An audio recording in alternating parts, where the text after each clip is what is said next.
dive into something that I've been thinking about, whether, and it could be the election, or it could be a religion, or it could be, sexuality or whatever. And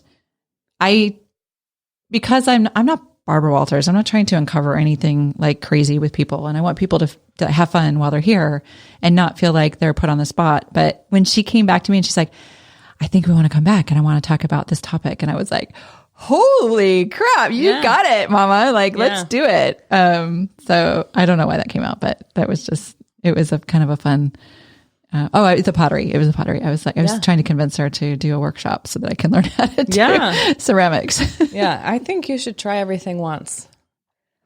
I would actually prefer to learn music. I just know my version of learning things is to dive really deep and really like kind of perfectionistic. And I know that is something that's a huge thing. And so I don't have the bandwidth to do it at the level that I would like to probably do it. So that might be like the equivalent of people who collect books and they're like, when I retire, I'm going to read all these books. I'm like, when I retire, I'm going to learn how to play. I don't know what instrument I want to learn how to play. Probably the piano, actually. Drums. Actually, drums. I was going to remind you of your drumsticks. I do have drumsticks. Yeah. But like for me, I'm like, I want to be like Sheila E. I don't want to just play the drums. I want to be a badass. Yeah. Is she a badass anymore? I mean, I'm dating myself here. Yeah, that's fine. That's fine. Okay, so Nashville, when are we going to do this? I'm coming. Okay. I would say don't come in the middle of summer because it's kind of the most miserable time of the year. Well, it's really going to depend on when you're there because I have to sleep on your floor. Well, you can definitely just not inviting sleep on my myself. Floor. You can sleep on your couch. In my house, but not on my floor. I think maybe come in May. Okay. Yeah. I'm going to we'll have a walkabout and just kind of like have a Nashville slice of life. You know what's interesting in this, I can say this about many cities, even not just in the United States, but around the world. I spent all that time in auto racing and we went to many, many cities and I don't know anything about any of them because I only went from hotel to racetrack to restaurant to hotel. I mean, Nashville was one of them. It's like being on tour. Like you just go to what you're going to and you get on the road and you keep going. Like, and always we'd have a new city that we would put on a schedule and I would, we'd do it for 2 or 3 or 4 years or something. And I was like, Nashville. Like, oh great, we get to see Nashville. And never did we see Nashville. Right. We saw fucking Holiday Inn. You're like, you get to travel all the time. And that must be so nice. And you're like, it's a lot of interstates. Yeah, right. Exactly. Interstates, airplanes. Yeah. I spent a lot of my life on the go, like Denny's or what is the thing in Nashville, like the chain breakfast place that everybody goes to? Is there one? I mean, Waffle House is pretty like key everywhere, Waffle House. That's kind of like a big Southern staple. Or Cracker Barrel or whatever. But there's like also prime breakfast situations like anything as good as the tea room. That's a completely different entity.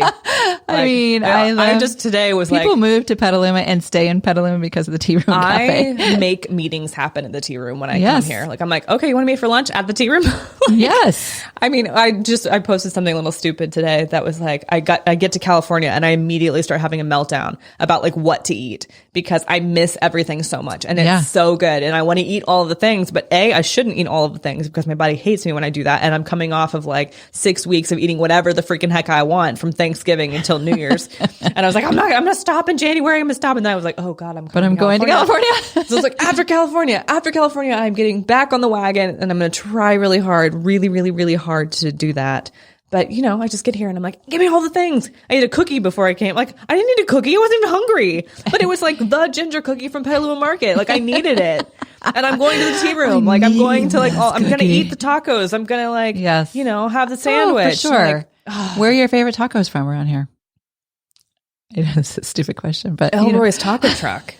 I mean, it's not even like I know that's not even it's not a real question because it's like Elroy's and like the truck, like the truck versus the restaurant. Okay, so it's an experience. I know. I totally agree. Now, this is what cracks me up about Elroy's because for those people who are not in Petaluma, there's a restaurant and then across the street, diagonal on the corner is their food truck, the taco truck.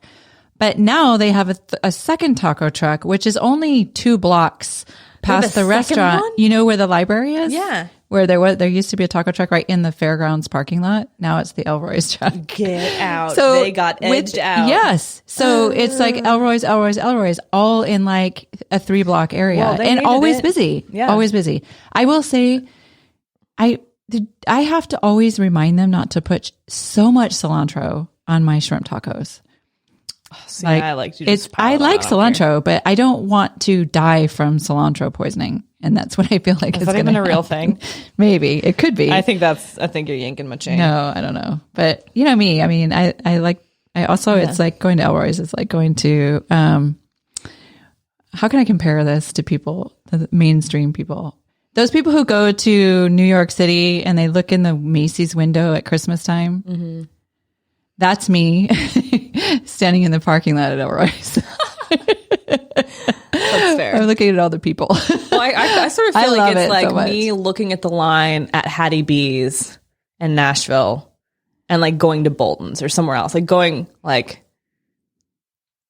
I don't know, like the place where all the tourists are going, mm-hmm. like all like, you know, the you gotta go. But really the intel is at like this other place that doesn't really have as much, like their social media isn't as shiny. Yeah.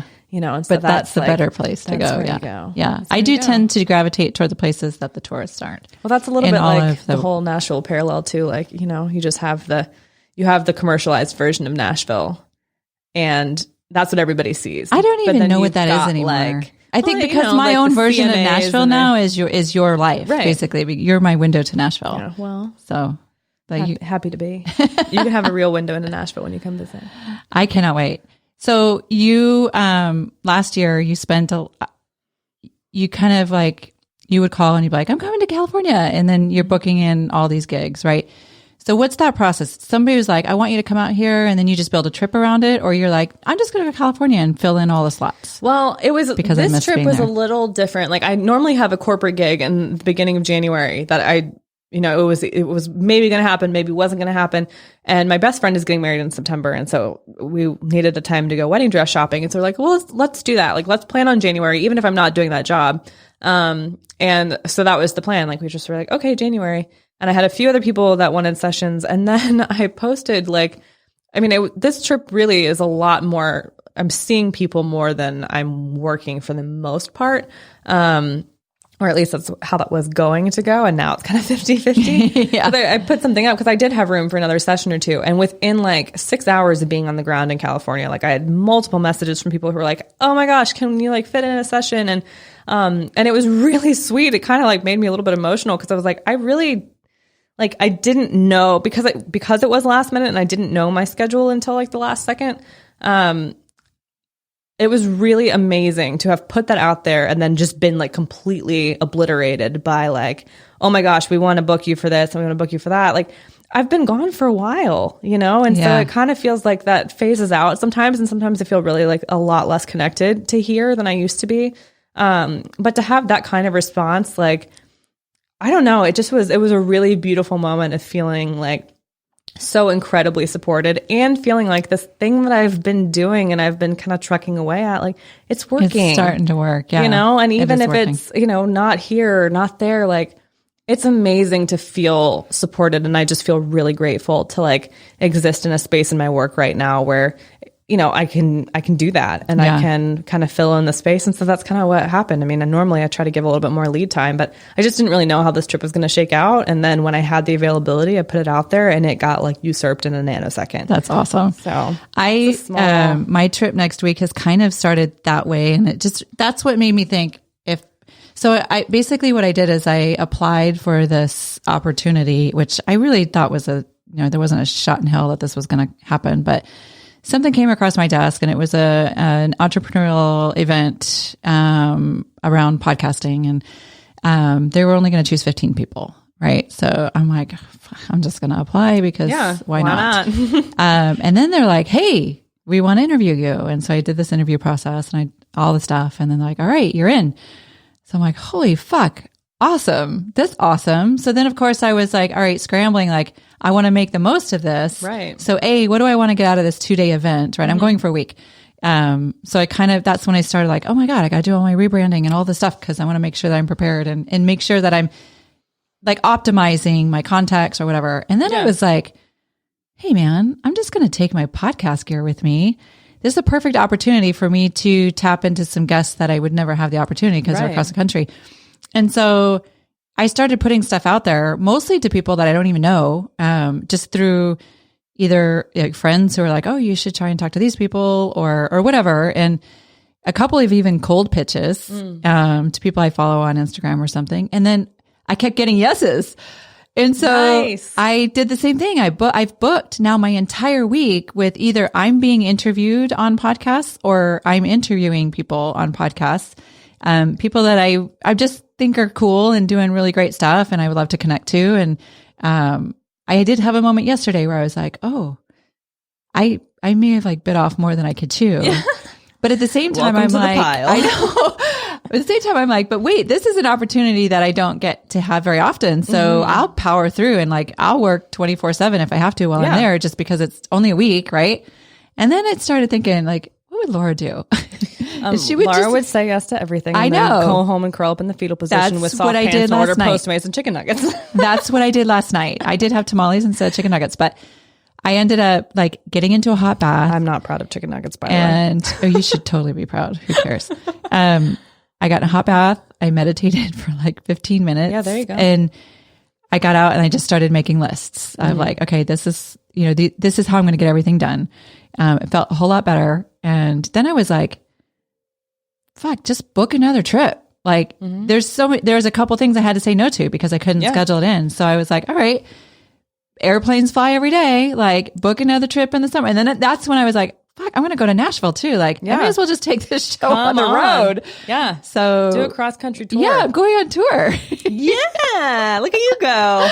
See, it's a different kind of tour life. Like that's what I love about having musicians as friends. Like I feel like for so much of my life, like any sort of like the travel that I did on the road, like I have such good friends, but like there was no parallel to that. Like nobody really like got the road life. And then I moved to Nashville and like literally at least everybody's like 70% of my friends are touring musicians at this point. And it's just like, they totally get the road life. And so we're all sort of like, how do we support each other? How do we just like, it'll be really great to see you. And like, it'll be Porch Bomb. Like it's like, I love Porch Bombing. It's like my most favorite thing. And I like batch make food. And then when my friends get home from tour, I either like leave it in the refrigerator or I just like leave it on their porch. You are such a good The human. ones that have it's dogs, ridiculous. it's really a pain in the ass because I always get like found out unless I go before they get back.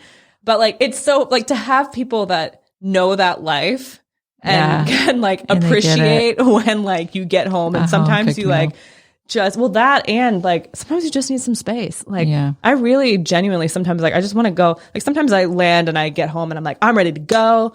More often than not, I'm like, I want to take my pants off.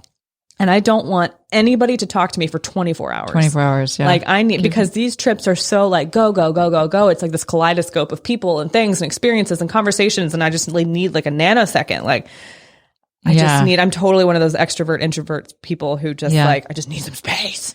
I mean, I think it's healthy, like to just take your, get a breath. But I'm excited for you, like the idea of you like taking this podcast on tour because I think that would be really fun. So yes, that was kind of part of my meditation yesterday. I'm like, I'm just going to dream big. And what's funny is I started to say this earlier and I felt this, I'm going to tie this back to Long Ride with Wild Ponies because 2 weeks ago I went and saw Hamilton. For the first time, which I can't believe it's been this long. It's taken this long for me to get there. And that was an accident. I still have not, so good for you. Okay, Laura, I was sitting in my seat with goosebumps from head to toe, from start to finish. And all I could think of was like the genius behind Lin-Manuel Miranda, right? And that he created this most incredibly creative, spectacular show.